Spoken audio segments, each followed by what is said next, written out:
కనుక ఇదే సమయం, ఈ క్రిస్మస్ నాడే సమయం టు కన్ఫెస్, ఒప్పుకొని, ప్రభా నువ్వు నా కోసమే వస్తే పాపిని నన్ను చేర్చుకో, ఫర్గివ్ మీ, నన్ను క్షమించు.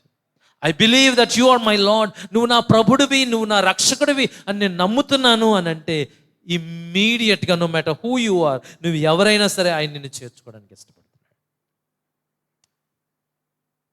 ఆయన అందుకే వచ్చాడు. ఇక్కడ రాయబడిన మాట అదే, ప్రజలందరికీ.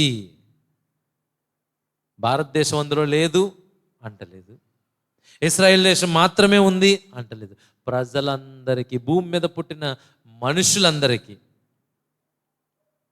అందులో మనందరం ఉన్నాం. ఇంకా మీకు తెలియడానికి మీ కొరకు అంటున్నాడు దేవదూత. రక్షకుడు మీ కొరకు పుట్టి ఉన్నాడు.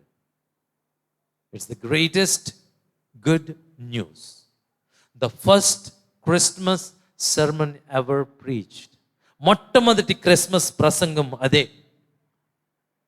లోకానికి అత్యవసరంగా కావలసిన గొప్ప శుభవార్త అదే. డిస్కౌంట్స్ కాదు, డిస్కౌంట్స్ కాదు, షాపింగ్ కాదు, సెలబ్రేషన్స్ కాదు. ఇట్స్ అబౌట్ సేవియర్, రక్షకుడి గురించి, ఆయన తెచ్చిన రక్షణ గురించి, ఆయన ఇచ్చే క్షమాపణ గురించి. దేవుని సంగమా, ప్రభు మనకి ఎంతో గొప్ప సమయం ఇచ్చాడు. ఈ సమయంలో మనం ఆయన హత్తుకుంటే మనకి దీవెన, గొప్ప దీవెన.